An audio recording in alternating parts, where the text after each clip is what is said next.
Hello everyone, स्वागत है आप सभी बच्चों का इजी प्रेप पर। एक बार फिर से उम्मीद कर रहे हैं आप सबकी तैयारी बहुत ही जबरदस्त चल रही होगी।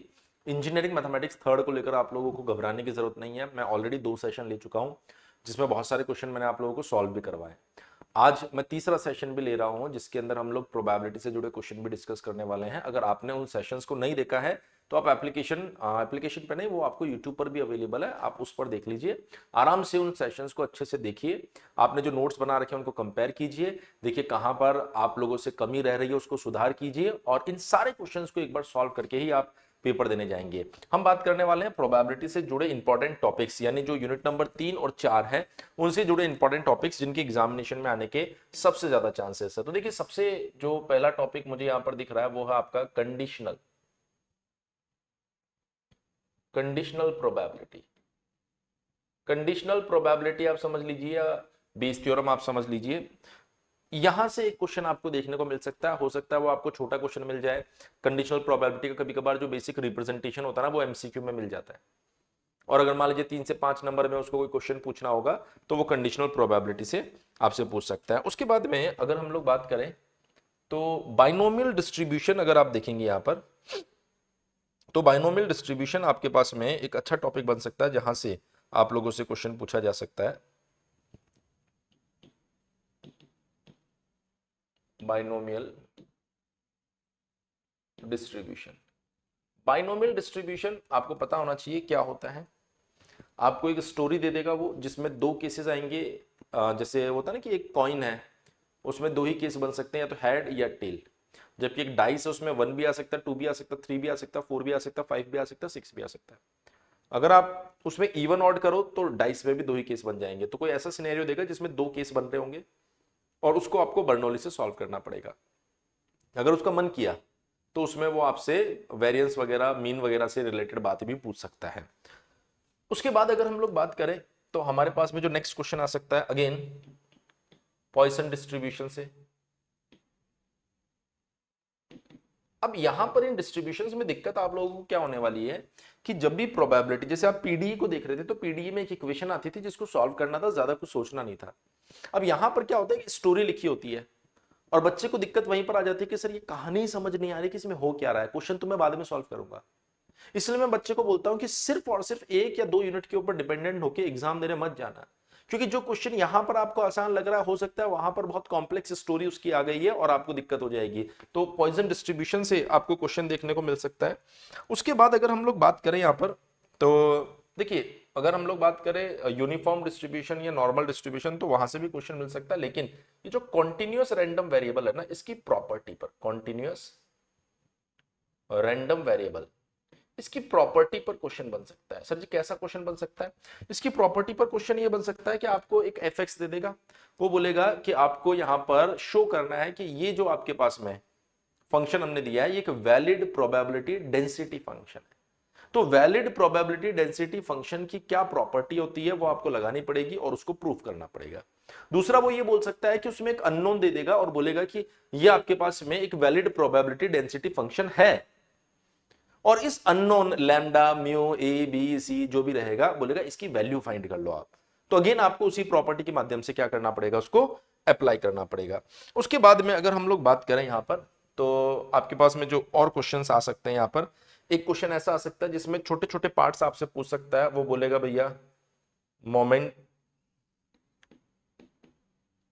स्क्यूनेस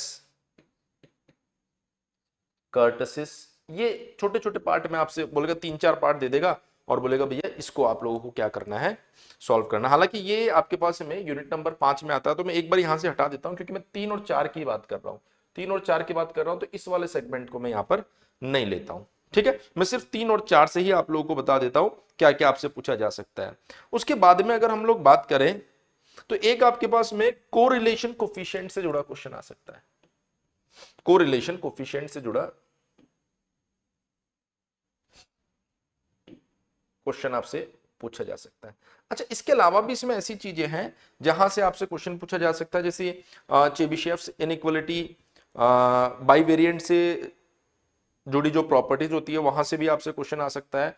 लेकिन मैं आपको वो पॉइंट्स दिखा रहा हूं जहां से क्वेश्चन ज्यादा पूछे जाएंगे और जो आपसे सॉल्व भी हो सकते हैं। जैसे कोई बच्चा बोले कि sir infinite sequence of Bernoulli trial, तो इसमें टॉपिक लिखा हुआ है पर इसका मतलब ये नहीं कि कोई ये अलग ही टॉपिक है। वो आपने क्वेश्चन जो मैंने करवाया था ना, जिसमें ऐसा बोला गया है कि एक कॉइन है जिससे दो बच्चे टॉस कर रहे हैं, जिसको पहले हेड मिल जाएगा वो जीत जाएगा, तो बताओ ए के जीतने की प्रोबेबिलिटी क्या है। वो बर्नौली ट्रायल वाला ही केस है।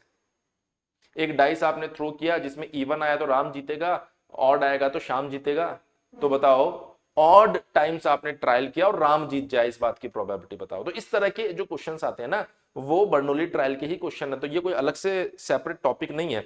तो अगर आप देखोगे तो ये वो टॉपिक्स है जहां से क्वेश्चन आएंगे और आप लोगों से सॉल्व भी हो जाएंगे, तो इनको आप स्ट्रॉन्ग कर लो। उसके बाद में मुझे ऐसा लगता है कि एक खूंखार टाइप का क्वेश्चन आपको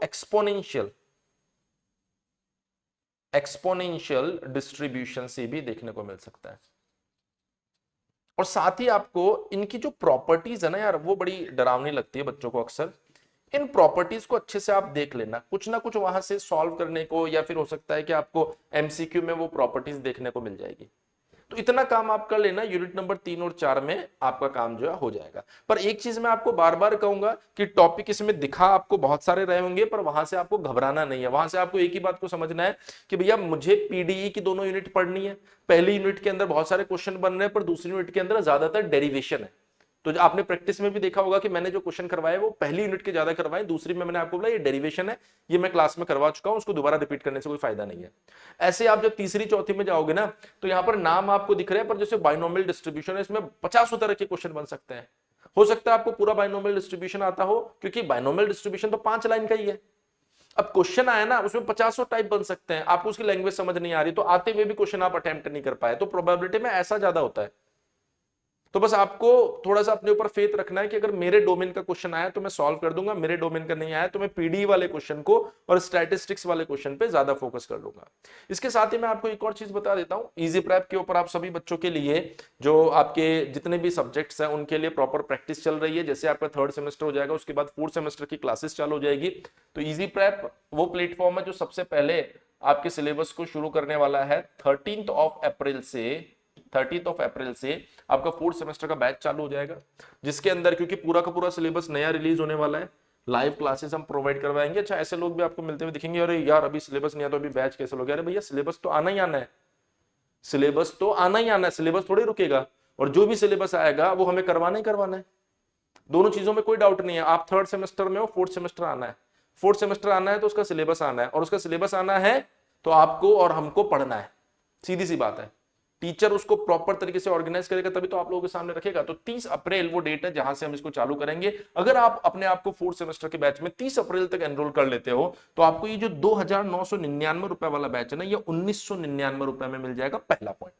दूसरा पॉइंट, एप्लीकेशन पे तो सर 2,999 रुपए दिखा रहा, आपको वहां पर एक कूपन यूज करना है, सेमेस्टर 04।